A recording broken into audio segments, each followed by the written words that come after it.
Bonjour à tous, me revoilà pour une deuxième vidéo pour la troisième présentation des ouvrages dont je voulais vous parler, des ouvrages qui sont surtout des outils, de puissants outils. Le soleil est revenu, donc je suis un peu zébrée, mais c'est pas grave, l'essentiel c'est que le soleil soit là. Voilà. Donc, de quoi il s'agit? Je vais vous faire un petit récit me concernant, juste pour un petit peu mettre en place le thème. Pourquoi j'ai été attirée par cette pratique, pourquoi ça m'appelle.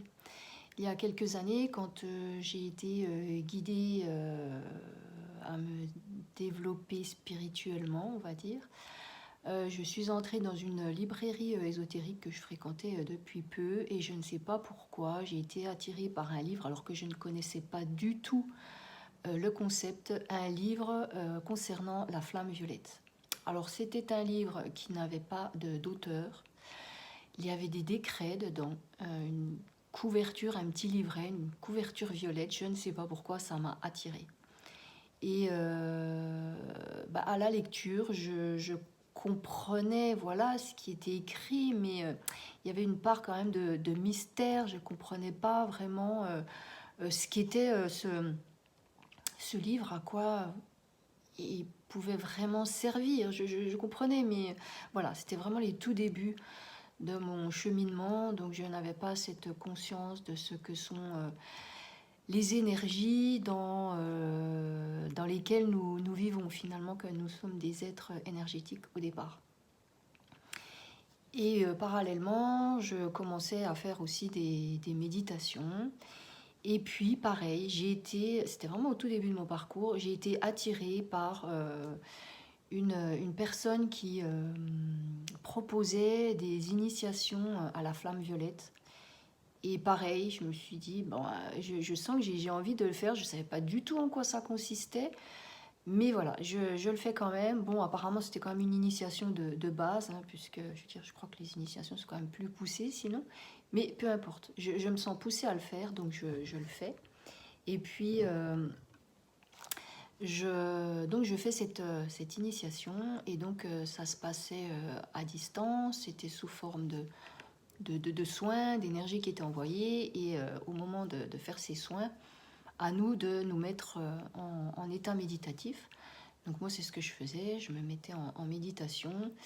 Et j'ai commencé à avoir vous voyez, pas forcément des images, mais plus des couleurs. Si, il y a eu quand même des images, des couleurs, des choses comme ça. Mais c'était vraiment très présent dans ma tête et c'était pas du tout mon imagination. Et j'étais vraiment surprise, puisqu'en fait, j'avais jamais expérimenté ça. Et puis, toujours dans ce cheminement où je continue mes méditations, je suis attirée par une méditation avec la flamme violette, où dans la méditation, en fait, la personne qui a créé la méditation appelle différents maîtres ascensionnés, dont Maître Saint-Germain. Et eh bien, quand je suis donc en état méditatif, et ça s'est reproduit à plusieurs fois, quand elle appelle Maître Saint-Germain, je sens vraiment, il y a quelque chose qui se passe en moi, il y a une présence, et je sens vraiment, il y a une énergie qui circule, il y a des frissons, quelque chose qui ne se passe pas à l'appel des autres maîtres ascensionnés. Et même, puisque dans la méditation, elle précise que le maître vient poser sa main sur notre tête, et moi je sens vraiment sur le côté là, ce côté gauche, je sens vraiment une pression, quelque chose de presque palpable. Et ça se reproduit à plusieurs reprises. Donc voilà un petit peu pour placer l'histoire. Et c'est vrai que dans les pierres que j'ai commencé à acheter, c'était pas la toute première, mais la deuxième, c'était une améthyste. Et c'est vrai que j'adore l'améthyste. Donc voilà un petit peu pour raconter mon parcours par rapport à la flamme violette. Et puis après, les choses, voilà, je suis passée à d'autres choses. C'était un petit peu c'est carrément en stand-by, je veux dire. Et suite donc aux lectures dont j'ai fait référence dans la précédente vidéo, soleil me gêne un peu. Donc, suite aux lectures des mystères dévoilés et la présence magique, donc, où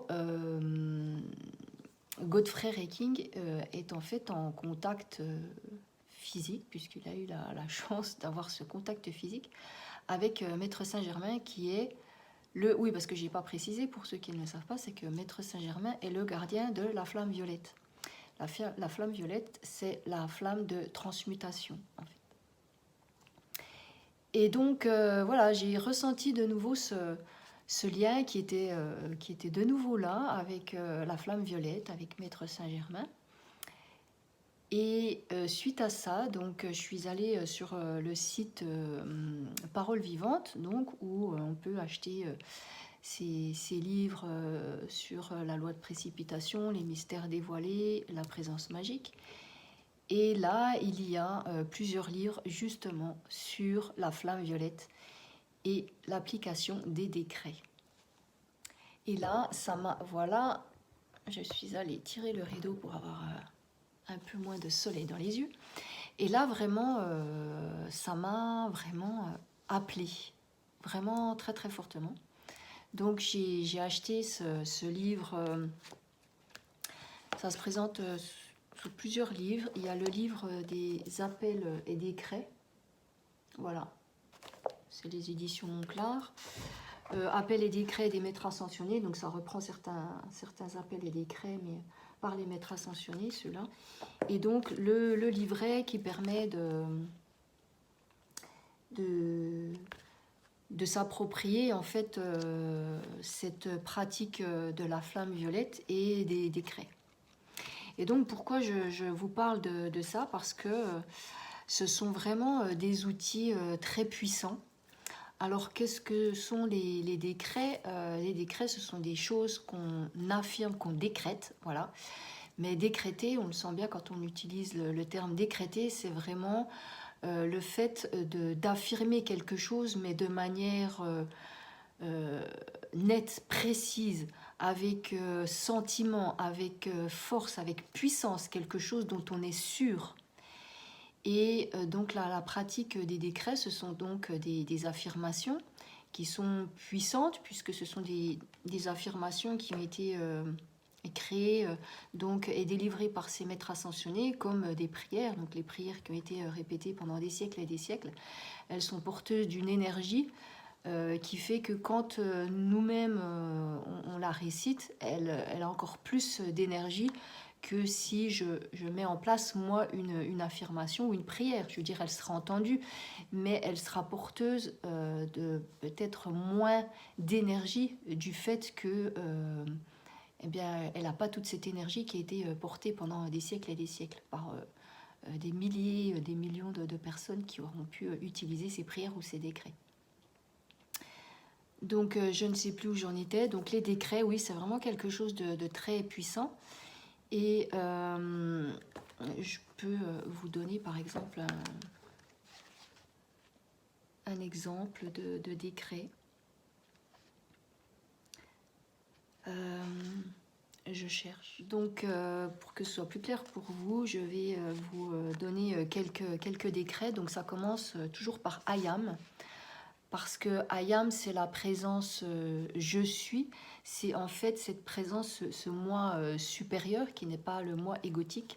C'est cet être réel que nous sommes. Mais les premiers enseignements des maîtres ascensionnés alors je ne sais pas si c'est uniquement Maître Saint-Germain ou tous les maîtres, non je crois que c'est Maître Saint-Germain, ont été donnés en fait aux États-Unis. Donc, I am, c'est je suis en anglais. Et donc, ce mot I am est vraiment porteur d'une vibration particulière, apparemment plus que si on le prononce à la version française je suis, puisque l'enseignement d'origine c'est I am. Donc, ces décrets commencent par I am. Et après, on peut rajouter je suis si on veut se l'approprier pour quelqu'un peut-être qui n'est pas habitué à cette terminologie anglaise. Donc voilà, pour vous donner quelques exemples. Par exemple, un décret sur l'harmonie. I am, je suis la parfaite harmonie de mon langage et de mes activités à tout instant. Bon, j'ai été coupée dans ma vidéo, je ne sais pas ce qu'il s'est passé, voilà. Donc je reprends le décret par exemple, I am, je suis la parfaite harmonie de mon langage et de mes activités à tout instant.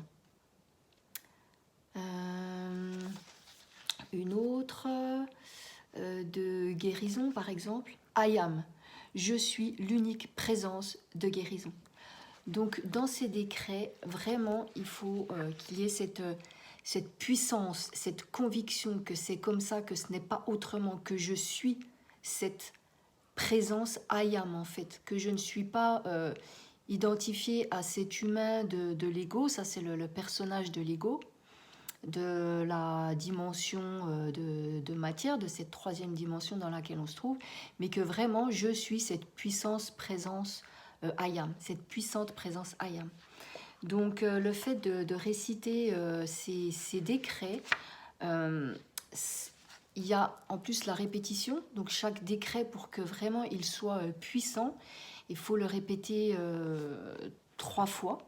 Ça crée, on le sent hein, quand on est vraiment dans cette énergie de puissance qu'on décrète, qu'il y a vraiment tout ce sentiment fort, cette émotion qu'on donne, puisque plus il y a de sentiments, plus il y a de sentiments, d'émotions fortes, positives dans ce décret qu'on récite, plus il y a de l'énergie et plus ça porte. Donc le fait de le répéter 3 fois, vous pouvez expérimenter vraiment en étant centré sur le ressenti et vraiment de manière rythmée, on sent qu'il se crée énergétiquement comme un vortex. Et d'où la puissance voilà, de ces décrets. Et donc moi c'est vraiment quelque chose que j'expérimente depuis quelques jours, voilà. Et c'est vraiment ouais, très très très très puissant pour quelqu'un qui a envie de parfaire son chemin d'évolution. Je trouve que c'est vraiment un très bel outil, c'est un outil qu'on utilise pour tout en fait. Que ce soit au niveau énergétique pour de la protection par rapport aux énergies ambiantes, hein. On sait que c'est compliqué en ce moment pour la majorité des gens, donc il y a ces égrégores qui sont là autour de nous, donc par moment, même si on n'en a pas conscience, si on a des émotions qui tout d'un coup, hop, chute, on ne sait pas pourquoi, on sait qu'on se fait happer par ces égrégores, donc le fait de pratiquer ces décrets, ça nous permet justement de nous maintenir dans des énergies qui soient... ça nous permet de nous maintenir et de nous protéger dans des énergies qui soient hautes, bien sûr, à condition après, nous, au cours de notre journée, de se maintenir dans ces énergies positives, c'est-à-dire dans des pensées positives, dans des émotions positives, dans des actes qui soient positifs, qu'on soit alignés en fait. Voilà, en pensée, en parole et en action. Et j'oublie, j'avais quelque chose en tête, c'est que voilà, pour qu'il y ait une puissance, c'est comme tout, c'est comme la méditation, le fait de vouloir maîtriser son mental, la méditation, c'est un très bon outil. Si on veut avoir du résultat, c'est pas en le faisant une fois par semaine ou quelques fois dans le mois qu'on va avoir un résultat. J'allais dire concret, mais non, on n'aura pas de résultat. Donc là, c'est la même chose. C'est vraiment quelque chose à appliquer de manière quotidienne et avec cette foi, cette confiance, vraiment cette puissance que oui, ça fonctionne, ça fonctionne. Et si on avait des doutes, eh bien, c'est comme tout apprentissage. Il y a aussi des décrets justement pour réussir à saper cet ego, ce mental qui nous fait douter, et pour nous permettre d'aller de l'avant, pour pouvoir s'approprier ces décrets et vraiment avoir confiance dans ce qui se produit en répétant ces décrets. Donc j'avais vraiment envie de vous partager ça parce que c'est quelque chose de puissant, comme je le disais tout à l'heure. Et ouais, j'ai expérimenté vraiment certaines choses, des situations de l'extérieur, des choses qui remuent. Et vraiment, il y a eu des résultats. Il se passe vraiment quelque chose, quoi. Après, bien sûr, tout dépend de notre où on se situe et c'est sans comparaison. Il n'y a pas de niveau, mais en fonction de là où on se situe par rapport à notre ouverture de conscience, à notre cheminement spirituel, eh bien, les résultats seront, j'imagine, différents. Mais ça, c'est toute une question de pratique. Un sportif ne va pas devenir un sportif de haut niveau comme ça en quelques mois. Je veux dire, au départ, il va commencer par des entraînements et au fur et à mesure, il prendra de plus en plus confiance en lui et il va franchir des étapes et évoluer pour devenir ce champion. Donc c'est comme dans tout.